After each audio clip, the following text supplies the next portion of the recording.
This is the story of a soldier who died in 1918 but woke up in 1945, a ghost trapped in flesh. A man who didn't age a single day while the world burned around him twice. He watched his enemies grow old. He saved lives he had no right to save. But here's what will haunt you. He was already dead. The universe just forgot to let him rest. Why was this dead man walking through two wars? What debt was he paying? Stay till the end, because the answer will break your heart. Picture this. You're 22 years old. You've been fighting in the trenches for 3 years. You've watched your best friends die in the mud of no man's land. And now, on November 10th, 1918, just hours before the war is supposed to end, you're being ordered to make one final charge, one last push before peace finally comes. But what if that charge changes everything? What if stepping into that battlefield means stepping out of time itself? This is the story of Thomas McKenna, a story so impossible, so haunting, that it challenges everything we think we know about life, death, and the cruel mathematics of war. Because Thomas McKenna fought in 2 world wars, but here's the thing that will send chills down your spine. He didn't age a single day between them. November 10th, 1918, the Western Front. Dawn was breaking over the scarred landscape of northern France, painting the sky the color of dried blood. In the trenches, men huddled against the cold, clutching their rifles with fingers that hadn't stopped shaking in months. The word had come down the line the night before. The Germans were ready to surrender. The war would end at 11 o'clock the next morning. Just a few more hours. But wars don't end cleanly. They don't wrap up with a neat bow and a handshake. In those final hours, men were still dying. Orders were still being given. And in a muddy trench near the Meuse River, Lieutenant Thomas McKenna was preparing his men for what their commanding officer called one final push. Thomas was different from the other officers. At 22, he should have been thinking about college, about girls, about what kind of job he might want after the war. Instead, he'd been thinking about death for so long that life seemed like the foreign concept. He had gentle eyes that had seen too much, and hands that were steady, even when everything around him was falling apart. "Listen up, lads," Thomas called to his platoon, his Irish accent cutting through the morning mist.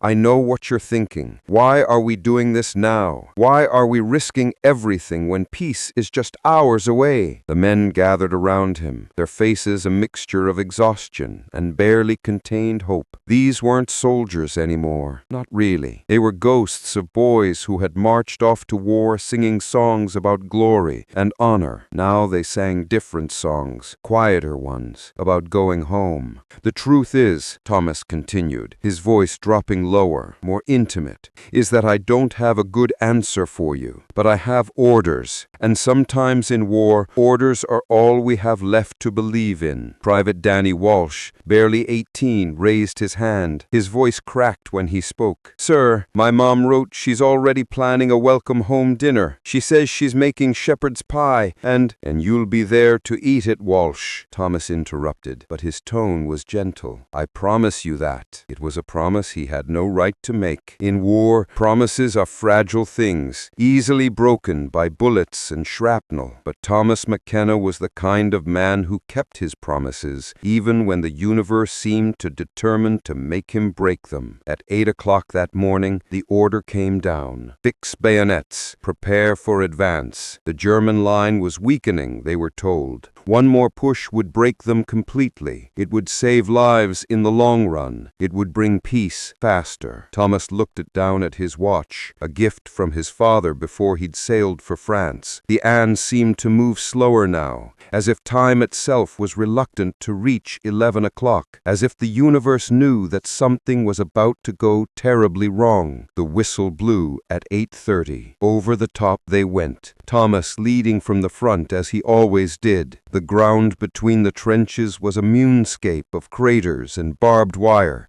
littered with the remnants of 3 years of hell. But on this morning, something felt different. The air itself seemed charged, electric, like the moment before lightning strikes. Thomas ran forward, his men behind him, their battle cries mixing with the sound of machine gun fire. But the German resistance was fiercer than expected. They weren't ready to surrender. They were fighting like men who had nothing left to lose. Halfway across no man's land, he saw it, a shell bigger than any he'd seen before, arcing through the sky toward his position. Time seemed to slow down. He could see every detail of its dark metal surface, could almost hear the whistle it made as it cut through the air. He dove to the ground, shouting for his men to take cover. But he was too slow. The shell hit 20 feet away, and the world exploded into light and sound and pain. When the smoke cleared, Thomas McKenna was lying in a crater, blood trickling from his ears. Around him, his men were scattered like broken dolls. Danny Walsh was calling for his mother. Lieutenant Morrison was trying to crawl back toward the British lines,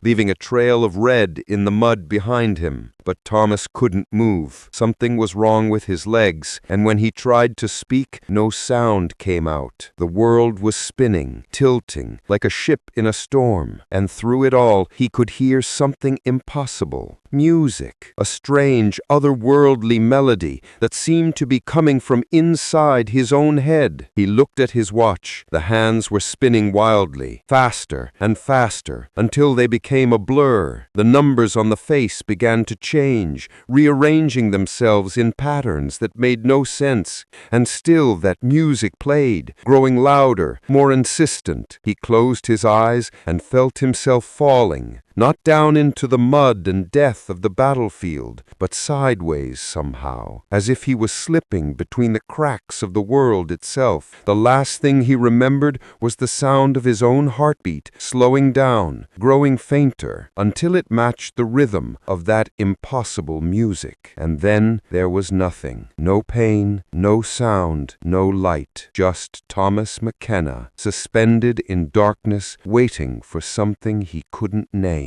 When he opened his eyes again, everything had changed. The sky was wrong, the sounds were wrong, and most terrifying of all, his watch had stopped at exactly 11 o'clock. But it wasn't November 11th, 1918 anymore. Though Thomas McKenna didn't know it yet, he was about to discover that sometimes when you fall between the cracks of time, you don't get to choose where you land. A face that time forgot. The darkness didn't last forever, though it felt like it might. Thomas McKenna's consciousness drifted back slowly, like a man swimming up from the bottom of a deep, cold lake. But something was immediately, terrifyingly wrong. The sounds filtering into his awareness weren't the sounds of 1918. They were sharper, more mechanical. And underneath it all was a low, rumbling drone that seemed to fill the entire sky. His eyes fluttered open, and the first thing he saw was concrete. Not the wooden planks and sandbags of the trenches he remembered, but smooth gray concrete stretching above him like a tomb. He tried to sit up, and pain shot through his body. But it wasn't the same pain he'd felt when that shell exploded. This was different, duller, like his body had been asleep for a very long time. "Easy there, soldier," a voice said, in accented English. French, Thomas realized, but not the French he remembered from his interactions with Allied forces. This was different somehow, weighted with exhaustion and fear. "Where am I?" Thomas managed to croak, his voice sounding strange to his own ears. The Frenchman's eyebrows shot up. "You speak English? Thank God. I am Captain Henri Dubois of the French Resistance. You're in a bunker outside of Paris. But friend, I must ask, what unit are you with? Your uniform? It is very old." Thomas looked down at himself for the first time. He was still wearing his British Army uniform from 1918. The same mud-stained wool jacket, the same puttees wrapped around his legs. Even his equipment was exactly as it had been during that final charge. But that was impossible. He'd been unconscious unconscious, hadn't he? How long had he been unconscious? What year is it? Thomas asked, though he wasn't sure he wanted to hear the answer. Captain Dubois stared at him with growing concern. It is June 1945, mon ami. The war, it is nearly over. But the Germans, they fight like devils in their final days. 1945. 27 years had passed. Thomas felt his world tilt sideways, the same sensation he'd felt in that crater on the Western Front. But this time, he was awake to experience every moment of the vertigo. That's impossible, he whispered. I was just the shell hit, and I was in no man's land, and the war was ending, and Danny Walsh was calling for his mother. Danny Walsh? Captain Dubois leaned closer. Who is Danny Walsh? But Thomas wasn't listening anymore. He was staring at his hands. They were the same hands he remembered. Young hands, smooth hands, the hands of a 22-year-old man. He reached up to touch his face, running his fingers over skin that should have been weathered by nearly 27 years, over a jaw that should have been marked by age and experience. Nothing. He felt exactly the same as he had on November 10th, 1918. This isn't possible, he said to his reflection. This isn't possible. What isn't possible? Captain Dubois had approached cautiously, like a man trying not to spook a wild animal. Mon Dieu, you look so young. How old are you, soldier? 22, Thomas said automatically. Then he caught himself. I was 22 in 1918, but now I should be... He did the math, his mind reeling. 49. I should be 49 years old. The sound of aircraft engines grew louder overhead, and Captain Dubois grabbed Thomas by the arm. We cannot stay here. The Luftwaffe, they patrol this area regularly. Can you walk? Thomas nodded, though he wasn't sure of anything anymore. As they made their way through the underground tunnels, Captain Dubois explained the situation in hushed, urgent tones. Germany was losing the war, but they were fighting with desperate fury. Paris had been liberated months ago, but pockets of German resistance remained. The Allies were closing in from all sides. But you, Captain Dubois said, glancing sideways at Thomas as they walked, are a mystery. We found you 3 days ago in the ruins of an old church. You were unconscious, wearing that ancient uniform, clutching this. He handed Thomas a photograph. It was creased and yellowed, but Thomas recognized it immediately. It was a picture of his platoon, taken just days before that final charge. There was Danny Walsh, grinning at the camera with all the confidence of youth. There was Lieutenant Morrison, trying to look stern and official. And there was Thomas himself, standing in the center, looking like he was trying to carry the weight of the world on his shoulders. Where did you find this? Thomas whispered. It was in your jacket pocket, along with this. He handed Thomas his father's watch, the same watch that had been spinning wildly as the shell exploded around him. Now it ticked steadily, normally, as if nothing had happened, as if 27 years hadn't passed in the space of a heartbeat. They emerged from the tunnels into daylight, and Thomas got his first real look at the world of 1945. It was similar to the world he remembered, but different in 1,000 subtle ways. The vehicles were sleeker, more advanced. The aircraft overhead had shapes he'd never seen before. Even the weapons the French resistance fighters carried looked like something from a fever dream. But it was the faces that struck him most. These weren't the faces of men who'd been fighting for 4 years, like in his war. These were the faces of people who'd been fighting for 6 years, who'd seen their cities bombed, their families scattered, their entire world torn apart and rebuilt in the image of madness. How is this possible? Thomas asked, more to himself than to Captain Dubois. The French captain studied him carefully. I have seen many strange things in this war, mon ami. Men who survive impossible wounds, women who show courage beyond belief, children who grow old overnight. But you are something I have never seen before. He paused and continued in a quieter voice. My grandmother, she used to tell stories of people who fell between the cracks of time, soldiers who walked off one battlefield and onto another, years or decades later. I always thought they were just stories, fairy tales, to help us make sense of senseless loss. Thomas looked down at the photograph again, at the faces of men who were probably dead now, not killed in battle, but dead of old age, dead of the natural progression of time that had somehow passed him by. But if it's true, he said slowly, if I really have traveled traveled through time. Why? What purpose could it serve? What am I supposed to do? The answer came in the form of explosions in the distance, followed by the sharp crack of rifle fire. Captain Dubois grabbed his weapon and motioned for Thomas to follow. Perhaps, the Frenchman said grimly, you are here to fight another war. The gunfire was getting closer. Thomas McKenna followed Captain Dubois through the rubble-strewn streets of what had once been a quiet French village, his mind still reeling from the impossible reality he'd awakened to. 27 years. Everyone he'd ever known, everyone he'd ever loved, was either dead or aged beyond recognition. Everyone except him. As they moved through the shadows, Thomas caught glimpses of the modern war machine in action. German vehicles that looked like something from a science fiction novel.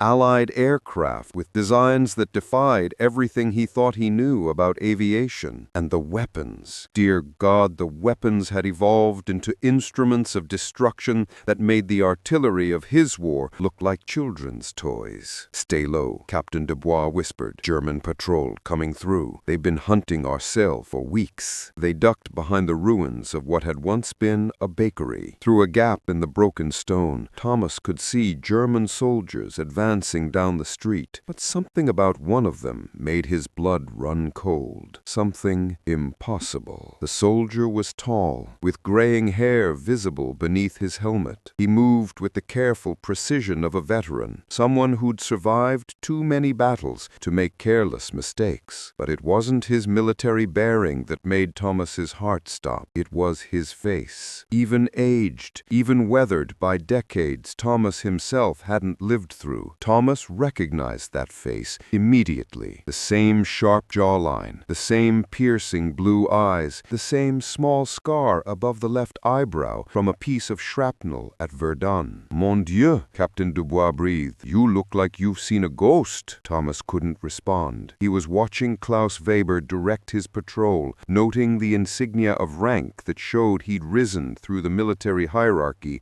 over the decades Thomas had lost. This wasn't the young sergeant from the trenches anymore. This was an experienced officer, hardened by years of warfare Thomas could barely imagine. And then Klaus turned, scanning the ruins with those sharp blue eyes, and for a moment, just a moment, his gaze fell directly on Thomas's hiding place. Time stopped. Klaus Weber's eyes widened in recognition, then narrowed in disbelief. His mouth opened slightly, as if he was about to call out a name. But then he caught himself, his military training overriding his shock. He said something quiet to his men and continued down the street. But Thomas could see the tension in his shoulders, the way he kept glancing back. We need to move, Captain Dubois urged. Now! They slipped away through the ruins, but Thomas's mind was spinning. Klaus Weber was here. Klaus Weber was alive, and somehow, impossibly, Klaus had recognized him. 20 minutes later, they reached the Resistance safe house, a half-destroyed farmhouse on the outskirts of the village. Captain Dubois immediately began planning their next move, spreading maps across a makeshift table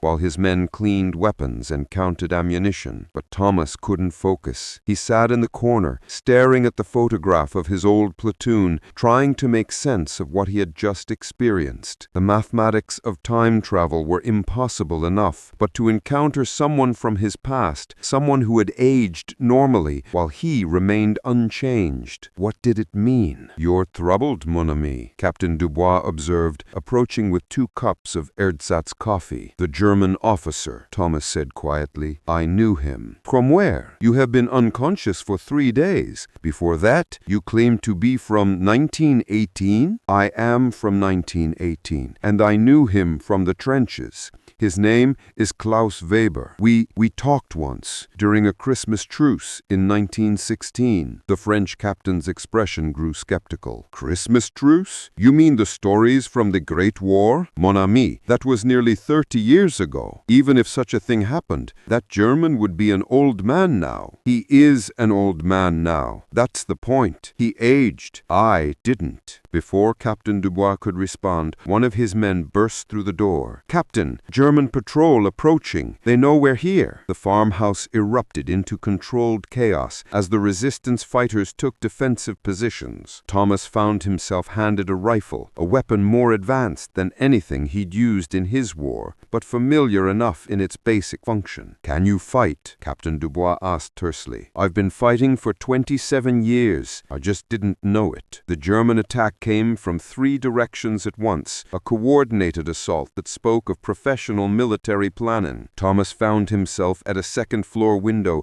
laying down covering fire for the resistance fighters below. The muscle memory was still there, the instincts honed in the trenches of the Western Front, but this felt different, more precise, more deadly. Through the smoke and chaos, he saw Klaus Weber directing the attack from behind a stone wall. Even at this distance, Thomas could see the conflict in the German officers' movements. Klaus was following through with the assault, but his heart didn't seem to be in it. He kept looking toward the farmhouse, as if searching for something or someone. The battle raged for 20 minutes before the Germans pulled back. 3 resistance fighters were wounded, but none killed. Captain Dubois called it a victory, but Thomas wasn't so sure. It had felt more like a reconnaissance in force, like Klaus Weber was trying to confirm something. That night, as the others slept, Thomas found himself unable to rest. He made his way to the farmhouse's small garden, where he could look up at the stars and try to make sense of his impossible situation. He wasn't alone for long. Thomas McKenna, the voice came from the shadows beyond the garden wall, speaking English with a familiar German accent. Thomas's hand moved instinctively to his sidearm, but he didn't draw it. "Klaus," he said simply. Klaus Weber stepped into the moonlight, and Thomas got his first clear look at his old enemy turned acquaintance after 27 years. The face was lined with age and experience, the hair more silver than brown, but the eyes were the same, sharp, intelligent, haunted by too many battles. "You haven't aged a day," Klaus said, his voice filled with wonder and fear in equal measure. "Neither have you aged enough," Thomas replied. "You should be dead by now. We all should be dead by now." Klaus moved closer, but kept his hands visible, a gesture of cautious trust. "I have thought about you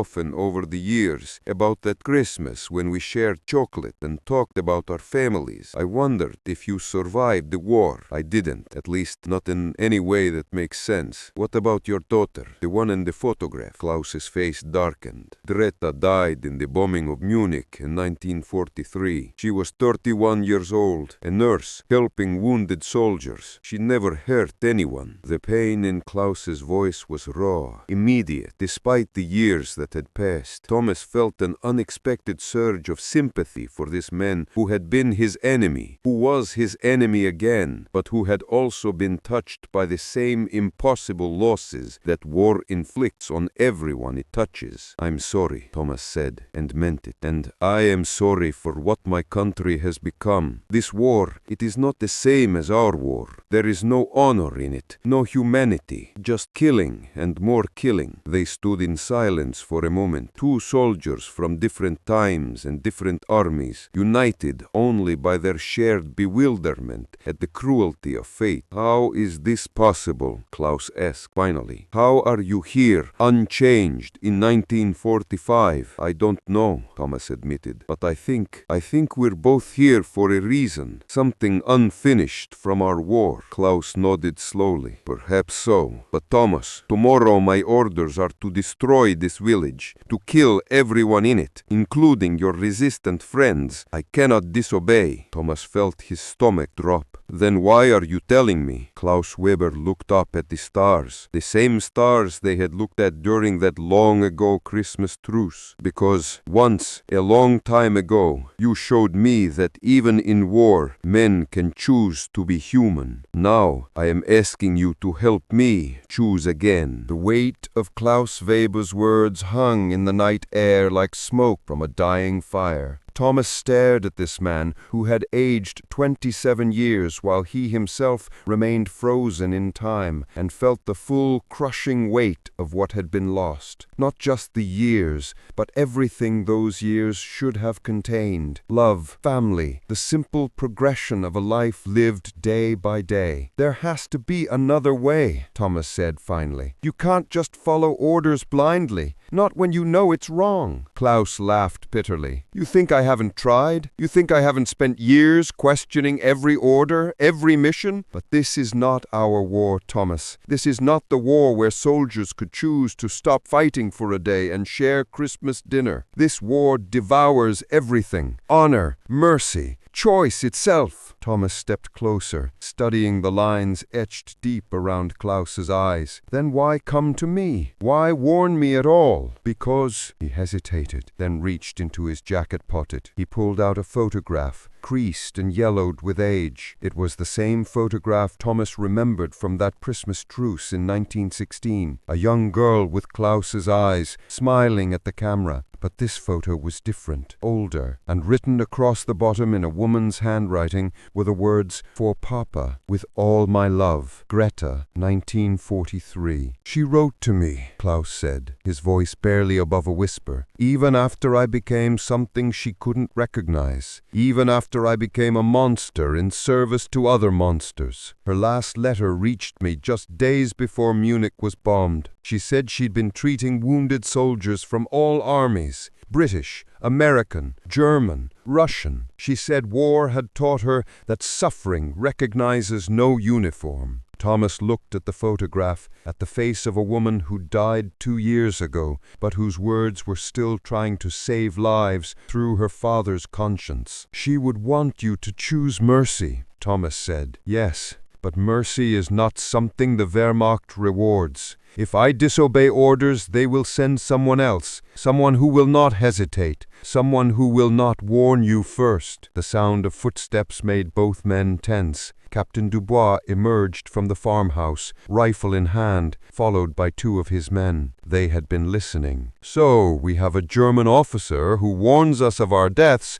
and the British soldier who claims to be from the last war. This night grows more strange by the hour." Klaus's hand moved instinctively toward his sidearm, but Thomas stepped between them. "He's not our enemy tonight, Henri. Perhaps not tonight, but tomorrow, when his orders come down? What then, mon ami?" It was a fair question, and Thomas found he didn't have a good answer. He looked at Klaus, searching for some solution that didn't exist. "How long do we have?" "The attack begins at dawn. Artillery bombardment first, then infantry assault. My superiors want this village erased from the map as an example to other resistance cells. Then we evacuate," Dubois said immediately. "Gather everyone, move to the secondary safe house in the forest." "It won't matter," Klaus shook his head. "They have orders to pursue any survivors. This isn't just about the village anymore. It's about sending a message." Thomas felt something stirring in his memory, a fragment of a conversation from long ago. "Klaus,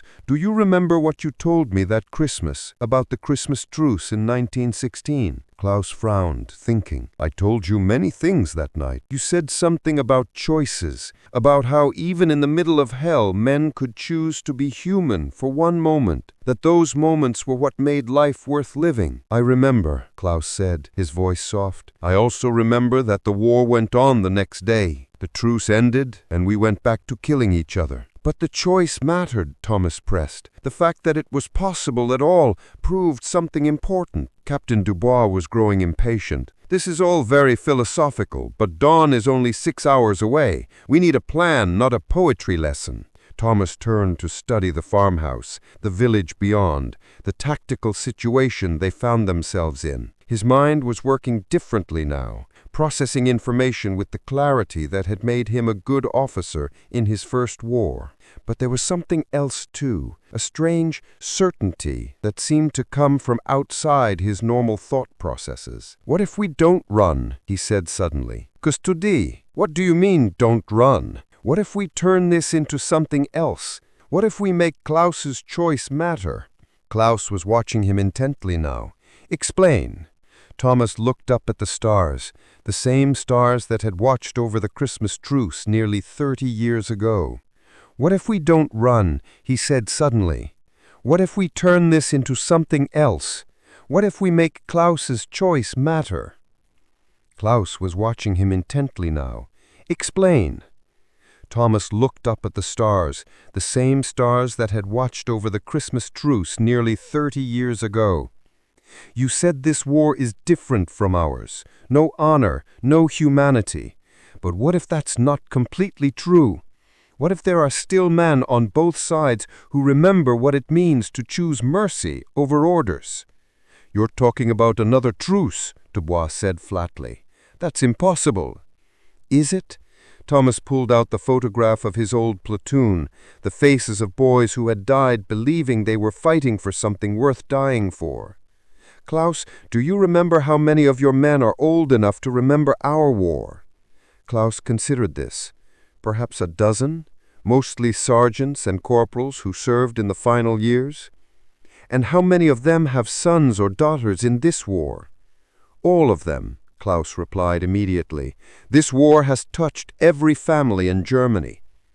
I felt the pieces clicking together in my mind, a plan forming that was either brilliant or completely insane. "What if we give them a choice?" Thomas said.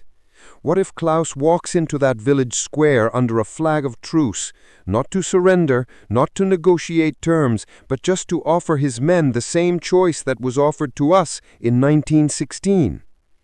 Klaus stared at him in amazement. "You're suggesting I encourage my own men to disobey orders?" "I'm suggesting you remind them that they're still human beings, that even in the middle of hell they can choose mercy for one moment." "And if they refuse? If they follow their orders anyway?" Thomas looked at the photograph again, at Danny Walsh's young, hopeful face. "Then at least we'll have tried. At least we'll have proven that the possibility still exists." Klaus Weber was quiet for a long moment, staring at his hands. When he finally looked up, Thomas saw something in his eyes that hadn't been there before. Hope, fragile and desperate, but undisputably real. "My daughter would have approved," he said softly. "She always believed people were capable of surprising goodness even in the darkest times." "Is that a yes?" Thomas asked. Klaus Weber, veteran of 2 world wars, looked at Thomas McKenna, who had somehow stepped outside of time itself, and slowly nodded. "Yes, but Thomas, if this fails, if my men refuse to listen—" "Then we fight," Thomas said simply, "just like we've always fought. But at least we'll know we tried to choose something better first." As the 4 men stood in that moonlit garden, planning an impossible act of mercy in the middle of the world's most merciless war, none of them could have predicted what dawn would bring.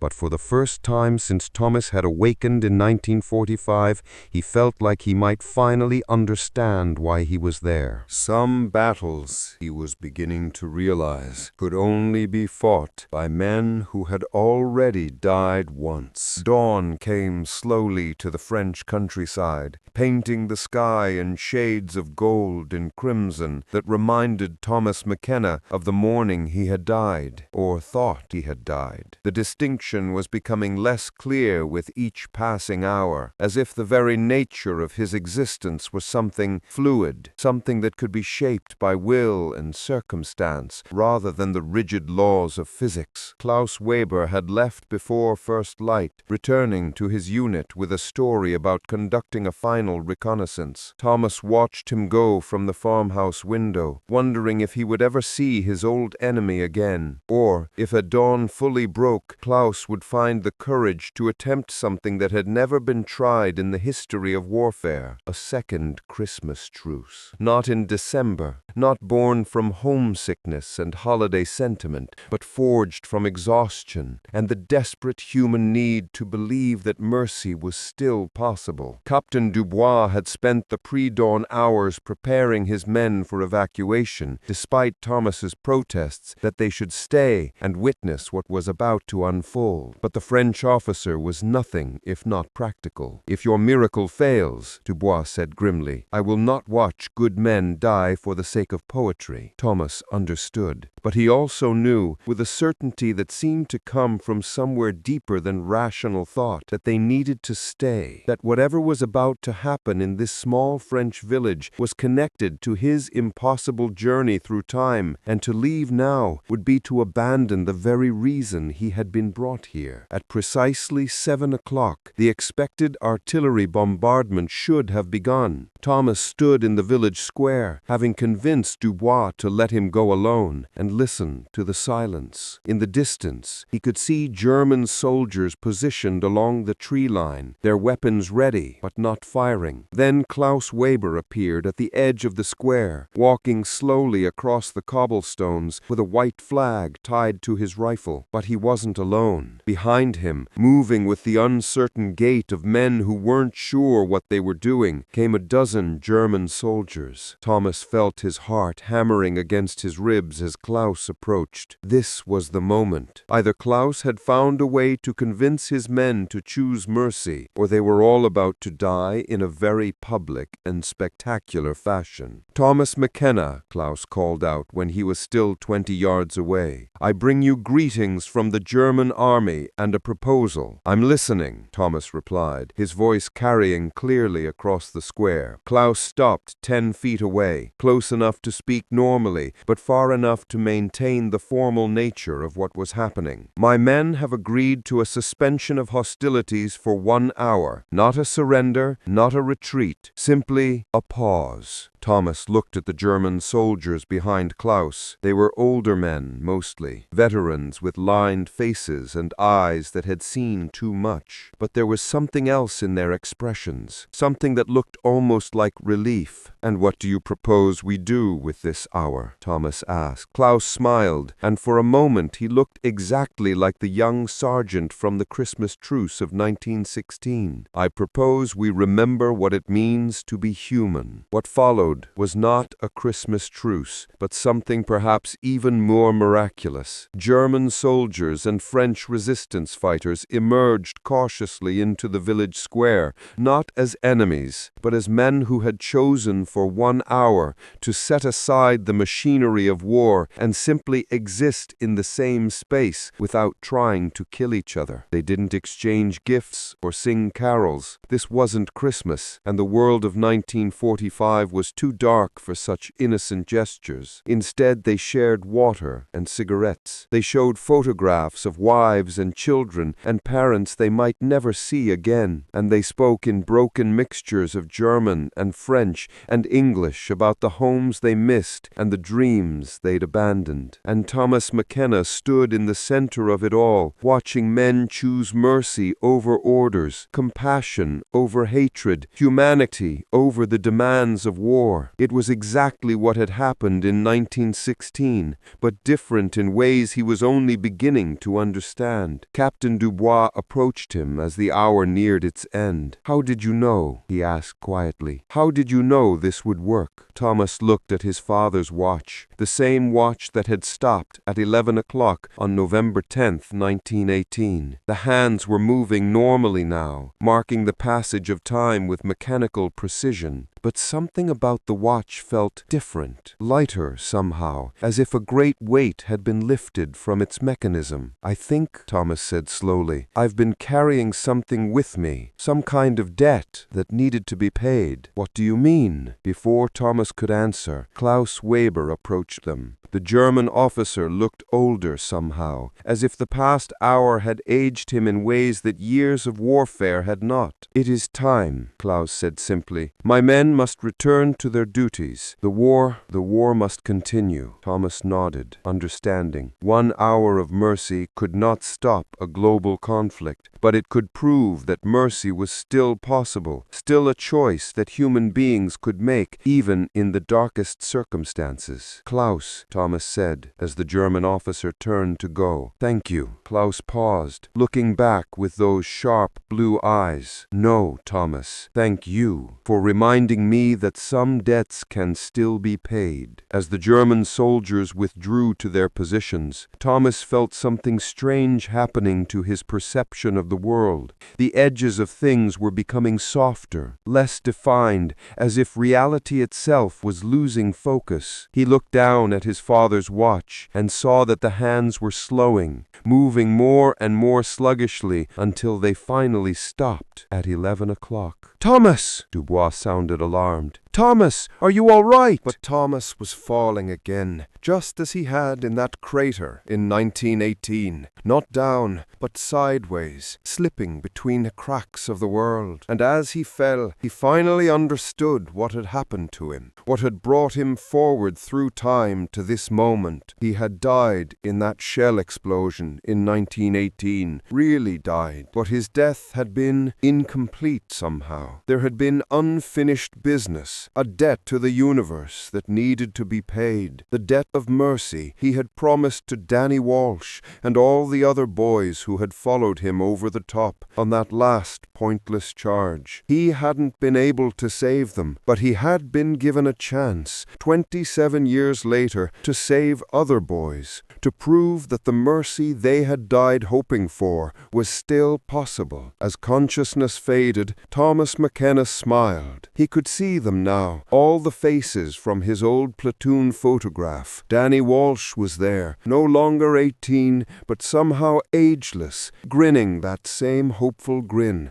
Lieutenant Morrison stood beside him, finally at ease. They were all there, waiting for him with the patience of men who had already made their peace with time. "Did we do it right, lads?" Thomas asked them as the darkness closed in. "Did we finally do it right?" Danny Walsh stepped forward, still young, still hopeful, but with eyes that held the wisdom of eternity. "Aye, Lieutenant," he said in his broad Yorkshire accent. "We did it right this time." The last thing Thomas McKenna remembered was the sound of his own heartbeat slowing to match the rhythm of that impossible music he had heard on the battlefield in 1918. And then, finally, there was peace. Captain Henry Dubois found Thomas's body in the village square 20 minutes later. The British uniform was still intact, but it looked somehow older, more faded, as if it had aged years in the space of moments. In Thomas's hand was his father's watch, stopped permanently at 11 o'clock, and the photograph of his platoon from 1918. But the strangest thing, the thing that Captain Dubois would never forget and never quite understand, was the expression on Thomas McKenna's face. He looked like a man who had finally, after 27 impossible years, come home. The war continued, as wars always do. But in one small French village, on one June morning in 1945, something miraculous had happened. For 1 hour, in the middle of history's darkest conflict, men had chosen mercy over murder, compassion over orders, humanity over the machinery of war. And somewhere, in whatever place exists between time and eternity, Thomas McKenna and his boys were finally at rest, knowing that their debt to the universe had been paid in full. Some soldiers, it turns out, are worth dead than alive, because some battles can only be won by men who have already learned how to let go of everything except love.